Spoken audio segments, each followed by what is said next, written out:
这个故事如果你听起来不累，那么你的英语能力在美国日常生活是完全够用的。我们开始吧。Quasimodo was a lonely man. He lived by himself in a small room at the very top of a giant old church in Paris called Notre Dame. He had no family and no friends.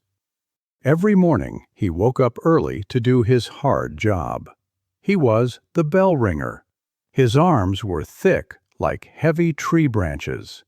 He pulled the thick ropes. The massive bells shook the high towers. He loved his job. He loved the 15 heavy bells. They were his only friends. But Quasimodo had a hard life. The loud noise of the bells destroyed his ears. He became completely deaf and stopped talking. He only grunted like a wild animal. He also had a sad problem. He was a giant with a large hump on his back. His legs were short and crooked, and skin covered his left eye. Because he was so ugly, the people of Paris hated him. When he walked down the stairs into the city, people threw heavy stones at him. They shouted terrible words. Because they hated him, Quasimodo hated them back. He wanted to break their bones. He felt safe only in his dark room. In the whole world, Quasimodo only loved two things. He loved the giant bells, and he loved his boss, a priest named Claude Frollo. Claude was the only person who was kind to him. Quasimodo followed the priest like a loyal dog. If Claude pointed his finger, Quasimodo would kill. Why was this powerful priest so kind to a monster? To understand this, we must look back many years ago. Claude Frollo was a smart young man.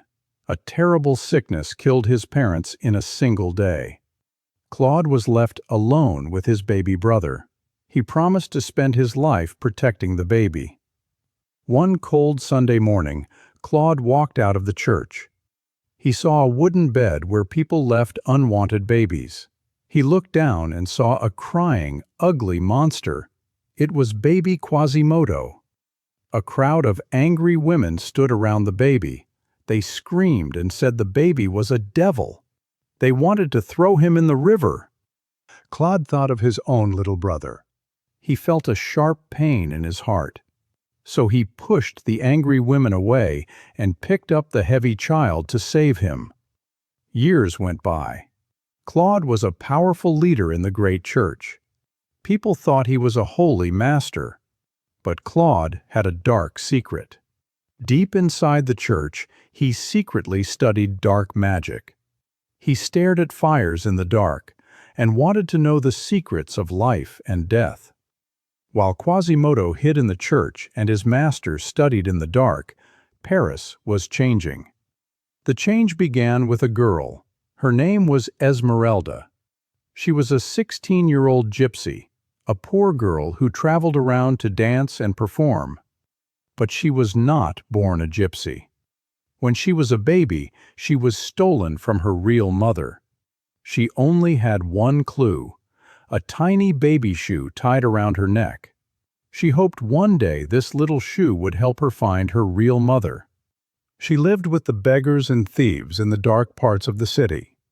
Because she was so kind and beautiful, the poor people loved her. They treated her like their queen. She was the most beautiful girl in the world. Every afternoon, she walked into the large stone square in front of Notre Dame. She put a small carpet on the ground and began to dance. She wore a bright dress with little bells on her feet. She played a small drum with her fingers. Rich men, poor men, and soldiers all stopped to look at her. Esmeralda was not alone.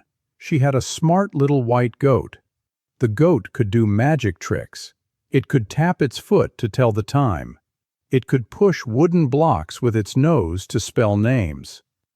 One afternoon, on a special holiday called the Day of Fools, The square in front of the church was packed with people. The city was having a wild, loud party. A poor writer wrote a play for the crowd, but nobody watched it. The people wanted to see something funny. They started a contest to find the ugliest face in Paris. A man had to stick his head through a hole in a wooden board. The crowd laughed at many ugly faces. Then they saw Quasimodo in the crowd. They dragged the giant to the board. When Quasimodo put his face in the hole, the crowd screamed with wild joy. He did not need to make a funny face. He was a real monster. The crowd crowned him the Pope of Fools, the fake king of this wild party. They put a bright golden crown on his ugly head. They put a purple coat over his hump. They carried him on a chair through the streets. Quasimodo smiled with his one eye. He felt proud for the very first time. Suddenly, Claude Frollo pushed through the angry crowd. His face was pale. His eyes were crazy. Claude had seen Esmeralda dancing in the square. The priest had promised to be a holy man forever. But now he wanted this girl. He saw his servant Quasimodo acting like a king. Claude jumped up and grabbed the golden crown. He ripped it off the monster's head. He tore the purple coat. He broke the wooden stick in Quasimodo's giant hand. The crowd stopped laughing. They thought the monster would crush the priest's skull. But Quasimodo fell to his knees on the dirty street. He put his hands together. He looked at his master with total fear and respect. He gave up. Claude walked into the dark alley, and the giant followed him in silence. The wild party ended. The night was cold and black. The poor writer was very hungry. He walked behind Esmeralda in the dark streets, hoping the kind dancer would give him some food. Suddenly, out of nowhere, two men jumped out of the shadows. It was the priest and his monster. Claude pointed at the girl. Quasimodo jumped forward. He grabbed Esmeralda with his giant hands and covered her mouth. She could not scream. She was terrified. The writer ran forward to help. He grabbed the monster's arm. But Quasimodo simply swung his arm back. He hit the writer so hard that the poor man flew through the air and crashed into a stone wall. The writer fell into the mud and stopped moving. Quasimodo threw the beautiful girl over his massive shoulder and ran into the black alley. At that exact moment, a loud sound of horses filled the street. A group of the king's soldiers rode fast into the darkness. Captain Phoebus was at the front. He was a very handsome soldier with a shiny sword. Phoebus saw the giant. He pulled his sword and charged his heavy horse straight at the monster. "Stop, you ugly beast!" Phoebus shouted. He pointed his sword at Quasimodo's throat. The giant dropped the terrified girl. The other soldiers jumped down. They threw heavy ropes over the monster and tied his hands tight. Claude Frollo saw the swords and ran away into the night like a coward. Esmeralda stood up, shaking with fear. Then she looked at Captain Phoebus. He looked like a perfect prince under the moon. All her fear melted away. She smiled at her hero. At that second, Esmeralda gave him her whole heart. She fell deeply in love. While Esmeralda fell in love, the poor writer was in terrible danger. He woke up in the mud. He walked blindly through the dark.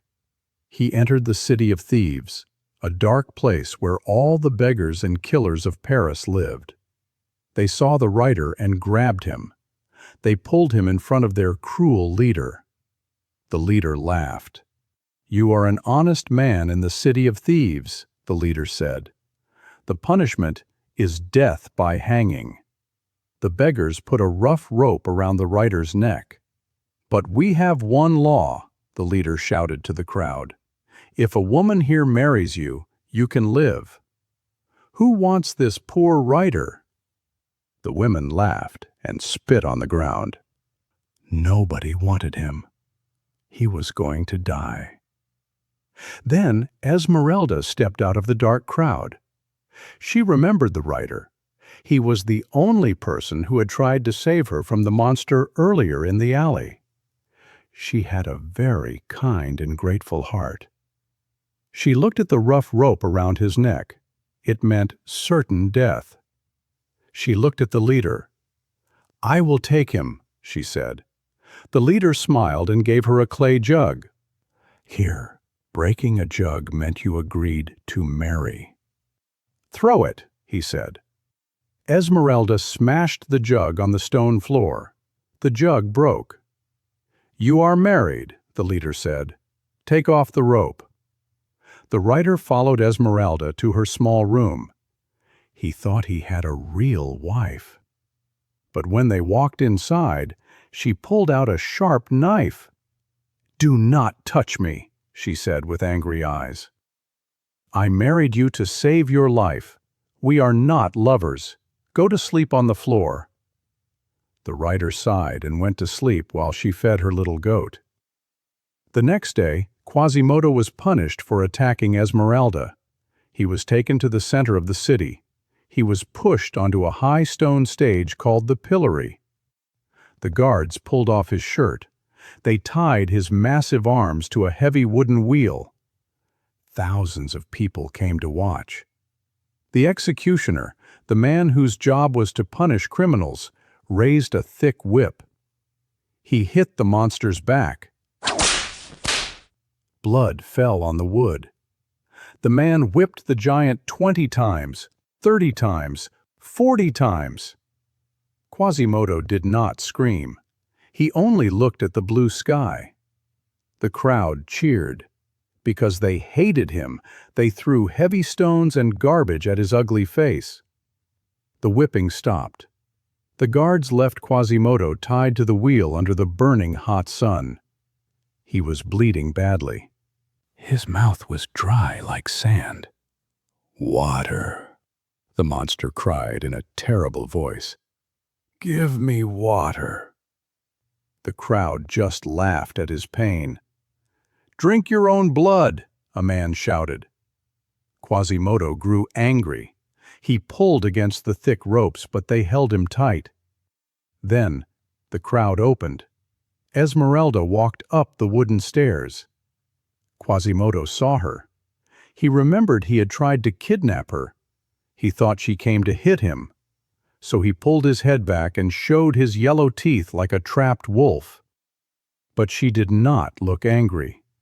Her eyes were full of soft pity. She took a small wooden cup of water from her bag. She walked close to the bleeding monster. She gently put the cup against his dry, broken lips. Quasimodo stopped moving. He drank the cold water. He looked at her beautiful face. He forgot the pain of the whip. He had hated everyone for 20 years. But this simple cup of water washed his hate away. Then a single heavy tear formed in his one eye. It rolled down his dirty cheek. It was the very first tear he had ever cried in his dark life. He only saw the angel who gave him water. The crowd was completely silent. Esmeralda smiled at him, turned around, and walked away. But in the dark shadow of the church door, Claude Frollo watched them. The priest shook with black jealousy. He hated the captain, he hated the monster, and he wanted to control the girl. A few days later, Captain Phoebus sat in a loud bar, an old and dirty drinking bar. He did not really love Esmeralda. He had a rich girl he wanted to marry. He only wanted to use the gypsy dancer for one night. He told Esmeralda to meet him in a dark room near the river. At that moment, Claude Frollo, wearing a black coat, walked up to Phoebus. "I will give you gold if you let me watch you with the gypsy girl." the evil priest whispered. Phoebus laughed and took the gold. He did not care about her safety.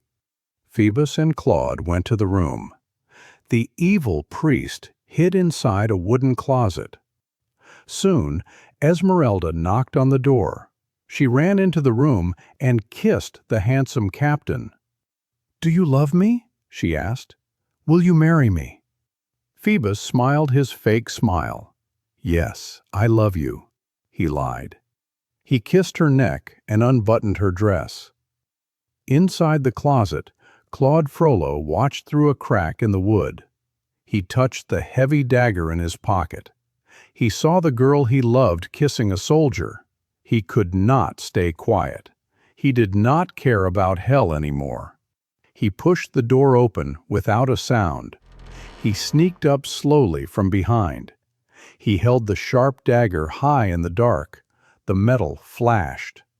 Phoebus did not look up. He was busy kissing the girl.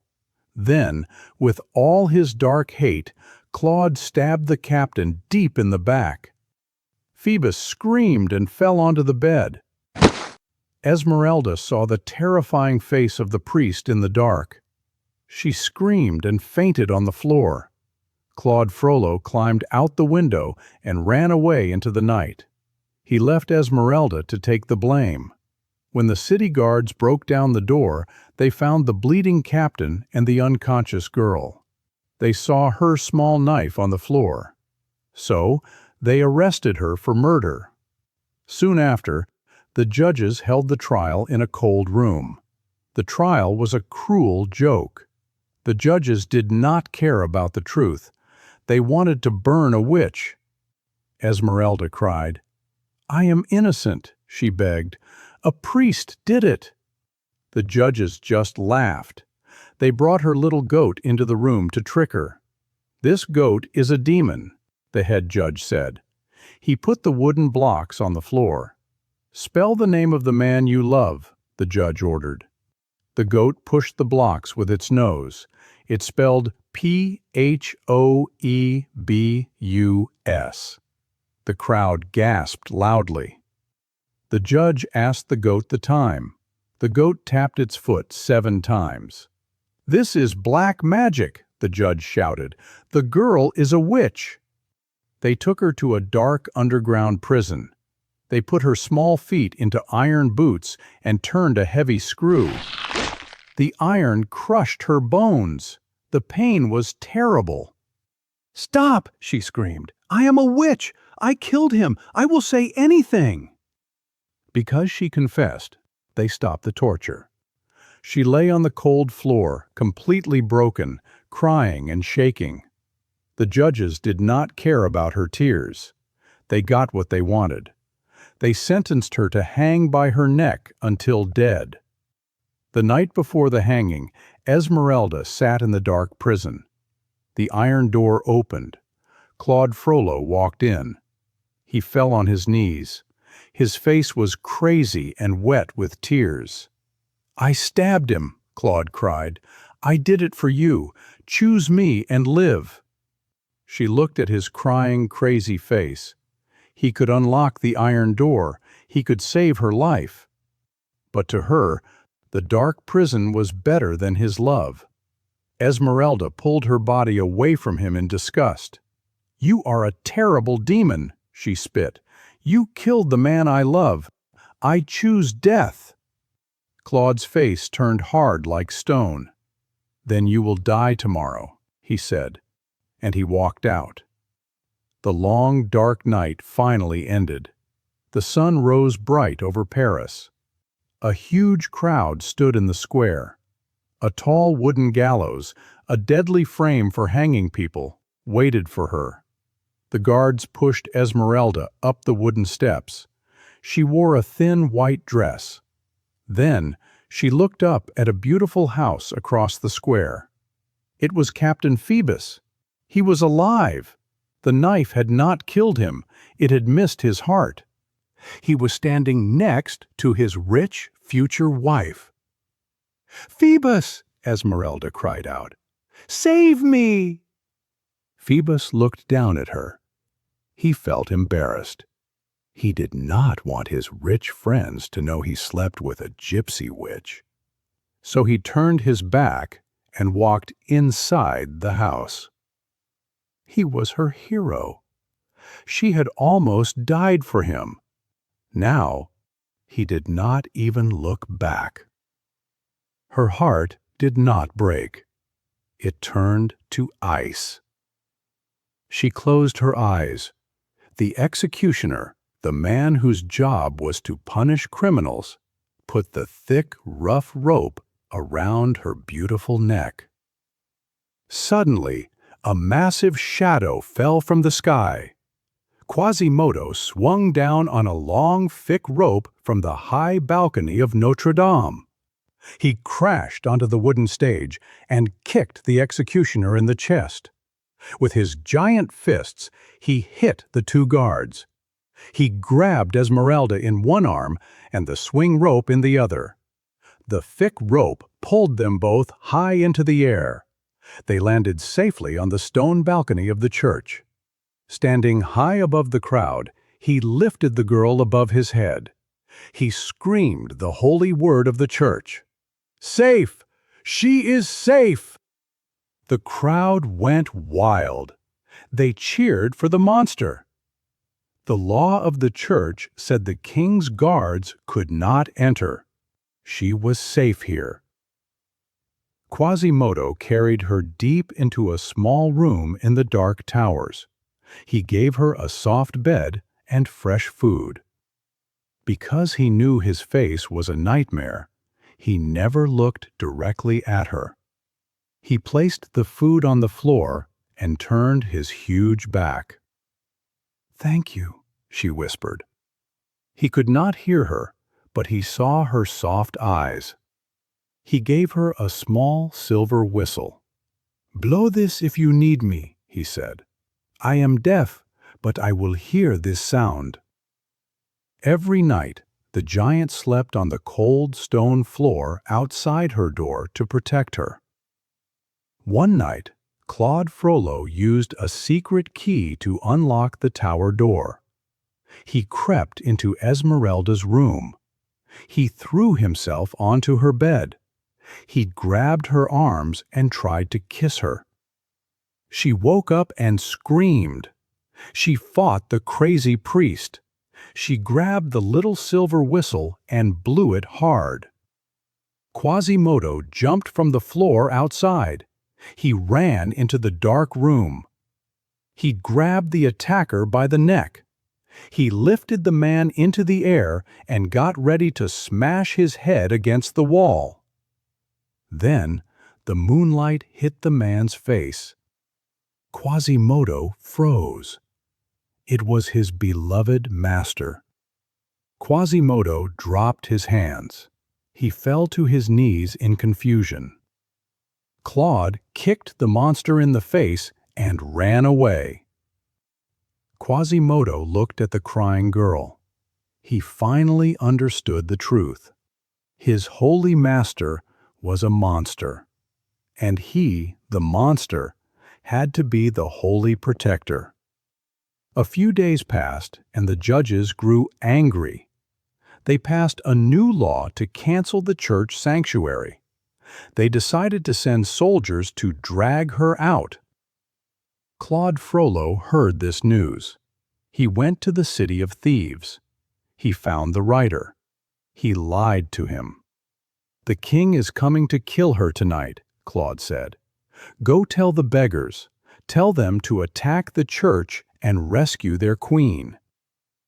The writer told the beggars. At midnight, a huge army of thieves, killers, and poor people marched to Notre Dame. They carried sharp swords, iron bars, and bright torches. Claude Frollo hid in the dark shadows of the church to watch his evil plan. When the crowd reached the church, Quasimodo looked down from the high tower. He saw the angry crowd with torches. Because he was completely deaf, he could not hear them shouting her name to save her. He only saw angry men with sharp swords and bright fire. He thought they were enemies coming to hang his angel. So he decided to fight the whole army by himself. The beggars brought a giant wooden log. They slammed it against the heavy church doors. The loud sound shook the walls. The thick wood began to crack. The door was breaking. Quasimodo ran to the edge of the roof. He lifted a massive stone beam. He threw it down into the dark. The giant stone crushed 12 men to death in 1 second. The crowd screamed but kept attacking. They put long ladders against the stone walls. While the crowd attacked the church, the King of France sat in his quiet palace. He was a cold old man. He heard the loud noise from the church. He did not care about the truth. He only gave one dark order to his soldiers. "Kill the beggars," the king said, "and hang the gypsy witch. I hate the noise." Quasimodo ran to a fire where workers melted metal for the roof. He pumped the fire until it was extremely hot.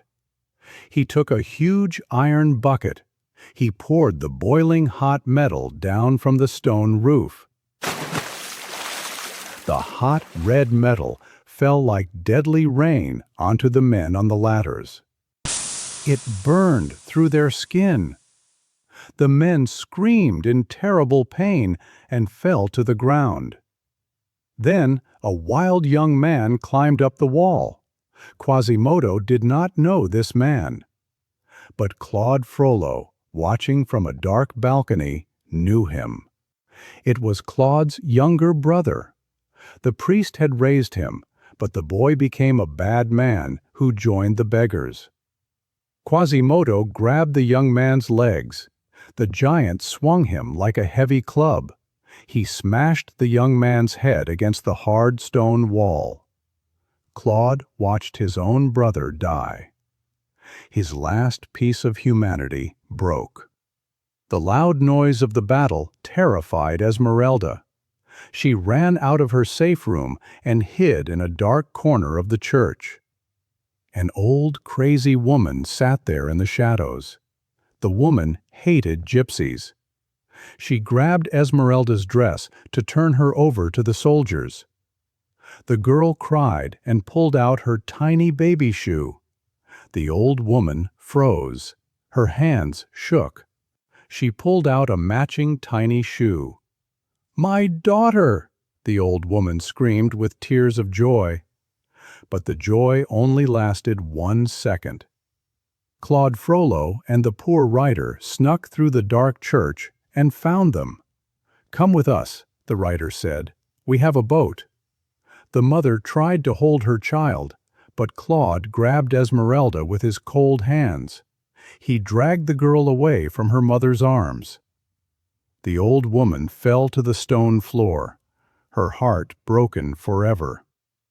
Down on the street, the king's royal knights arrived on fast horses. Captain Phoebus led them.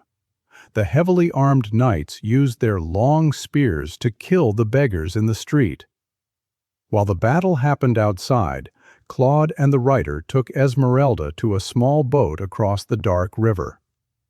When they reached the other side, the writer saw soldiers coming. He stopped. He looked at the beautiful girl who had saved his life. But the writer was a coward. He knew the soldiers would kill anyone who helped her. He did not want to die. He wanted to be rich, and he wanted to live. He looked at her little white goat on the ground. The goat knew magic tricks. The goat could make him rich. "I am sorry," he whispered. He grabbed the goat's rope and ran away into the dark. He left the girl behind to save himself.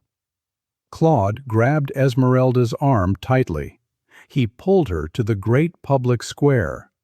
The moon shone on a permanent stone gallows, a deadly frame for hanging people.